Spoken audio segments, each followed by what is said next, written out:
also for more reaction, South African Federation of Trade Unions General Secretary Zwelinzima Vavi joins me now for further reaction to SONA. Mr. Vavi, thank you so much for your time and good morning to you. I suppose your reaction to the president's SONA last night, I think the big one being the declaration of the national state of disaster. Well, we listen to this president who doesn't know exactly what to do about the crisis and seem to be responding to every pressure that is being put on him by all role players, latching from one corner to the next corner in a most incoherent and seemingly uncoordinated fashion. The issue of the state of the disaster is one of the biggest issues coming from his address. I've been listening very carefully, and I've been asking a question which doesn't seem to be getting answers.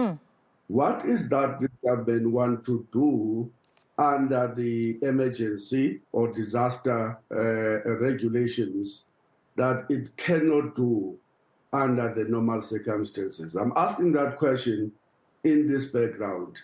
We are amongst the formations that is going to court to force the government to take practical steps to ensure that the current load shedding does not impact on the hospitals, on the schools, at the police stations, and at the essential services that provide particular services to this economy. And the government have been ignoring that. Now it seems that it is wanting to respond to that call by using these disasters. But the question is, but the government have already ring-fenced the hospitals, but ineffectively. It has already ring-fenced its own conference in December. The eNCA conference in Nazareth was ring-fenced and was not impacted upon by load shedding. We didn't need a disaster management act at that time to do that. Why would you not do the same on police stations, on schools, and on all hospitals and health institutions, and also on small, medium, macro enterprises? We're asking that question. What do you need this thing for? What we fear is that perhaps the government wants to do this in order to avoid accountability to many groupings in society, including the environmental groups that have won major victories in the Eastern Cape, as well as in KwaZulu-Natal, when the government was steaming ahead with privatization and with introducing measures that are going to undermine our efforts to protect our environment. Right. We think that they want to, in particular, bring in those power ships in the sea, and they want to bring in methane gas and all manner of other gases that are a danger to the environment. And they want to sideline the regulations so that they can do that without having to be held accountable. Well, I read, the Disaster Management Act, the declaration of the National State of Disaster and its impact of severe electricity supply constraint, a gazette here by Dr. Nkosazana Dlamini-Zuma signed yesterday. And Mr. Vavi, I'm not sure if these are adequate reasons provided by the minister, but they say, one, this is implemented to assist and protect the public, to provide relief to the public, to protect poverty, to prevent combating disruption, or preventing or combating disruption, and dealing with the destructive nature and other effects of the disaster. I mean, the president went as far as saying the Auditor General will be right next to them as they, of course, implement this national state of disaster to ensure that the funds are audited. So are you satisfied with these reasons? Are they adequate reasons enough for you? I don't think SAFTU will be convinced by that, honestly. And I don't think that unions, which we have an opportunity to just check their views today, will buy into that. That seems to be very vague. That seems not to answer a question. Why can't you do those things now? What stops you from ring fencing small businesses now, schools, police stations, public hospitals, health institutions? What stops you from? You mean that you can't do that when you have been able to do so in the past, but in a most inefficient way? When you have been able to ring fence your own conference that was not disrupted by load shedding, why can't you use the same power to do that? I am not convinced. I don't think that anybody in SAFTU is going to be convinced about this. Are you at least convinced of this? A new Minister of Electricity within the presidency will be appointed soon, Mr. Vavi. Are you convinced at all that this is the man or women that we need to help solve the energy crisis?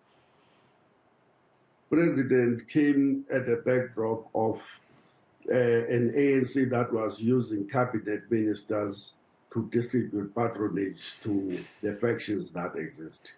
And he promised that he was going to rationalize and that we were going to go back to a small, compact cabinet executive that will deliver to the people of South Africa.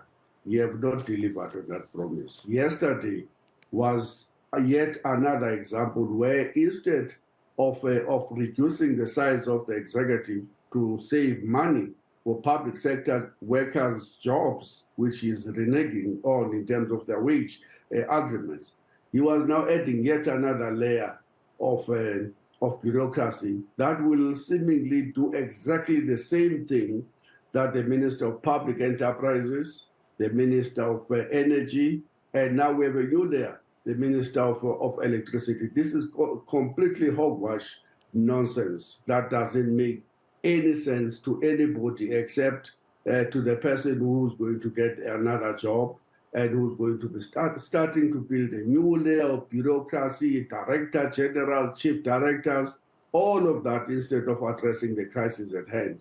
We are rejecting this new minister as just unnecessary bureaucratization of the problem instead of using the existing capacity to do so. The ANC conference, for example, said, and I had a lot of sympathy to this position, take all of the responsibilities of energy and electricity regulation away from the Minister of Public Enterprises and put it under the Minister of Energy. The government wants to do that, but at the same time, the president is responding to the cries that are coming from the conservatives who hate the Minister of Minerals, Gwede Mantashe, like poison. So he's trying to find a way of satisfying the ANC conference resolution on one hand, satisfying the calls by the DA that the Minister of Energy must be dismissed and or that electricity must be taken away from his responsibilities by creating a new Minister of Electricity. This is another waste of resources of the country, and it's not going to be helping us in any way. Due to time, Mr. Vavi, I want to touch on other aspects which the President also touched on. He made 4 points here that were important for him to dwell on. Load shedding, unemployment, poverty and rising cost of living, as well as crime and corruption. Looking at the employment tax incentive expansion, is that going to further assist? So he hopes to encourage youth employment in the country. I mean, already 7.8 million people relying on social relief grants. That continuing, we understand, but it's jobs that people want more than just the social relief grants. Is this employment tax incentive the answer?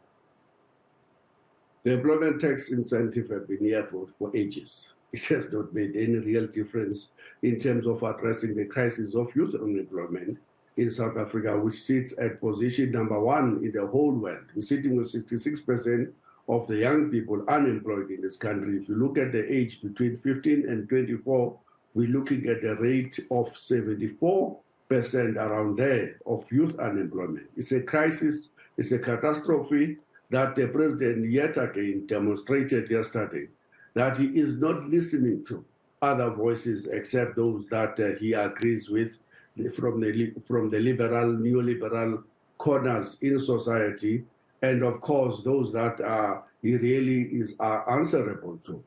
the rating agencies, the IMF and the World Bank in New York. But he's not responding to the labor movement. We've been saying to the president and to the ANC, look, the crisis we are facing in this economy is structural.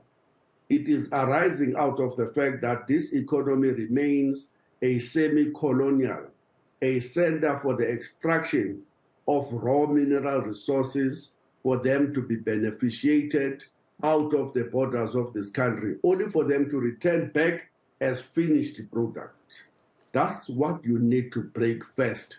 South Africa must own its minerals, must beneficiate its minerals, must create jobs and build secondary industries inside the country instead of exporting raw materials out. That's the first point. The second point we have been raising is that this economy is being controlled by three centers of power: the minerals, the financial institutions, the banks, right, and the heavy chemicals. Until you break that down in order to re-industrialize and build manufacturing industry again, until you deal with the idling capacity in the manufacturing sector, which their own research tells us that if there is a 21% idling capacity in the manufacturing sector, until you address the fact that these guys are hoarding a 1.4 trillion rands that they are not investing in the economy, and until you address in particular the historic lows of investment in the economy is now sitting at 13%, right, you're not going to grow the economy, and therefore you're not going to be creating any jobs. That's the crisis. That's a structural problem. All right. Where is the plan to industrialize? This project here and here, you can count 100 of them, but they're not going to be making an overall difference in terms of putting this economy in a new growth path that will create jobs and address poverty and inequalities. We'll leave it there, and I appreciate you speaking to me, Mr. Zwelinzima, Vavi, SAFTU, General Secretary, joining us this morning right here on the South African Morning, offering his reaction to the State of the Nation address last night by President Cyril Ramaphosa.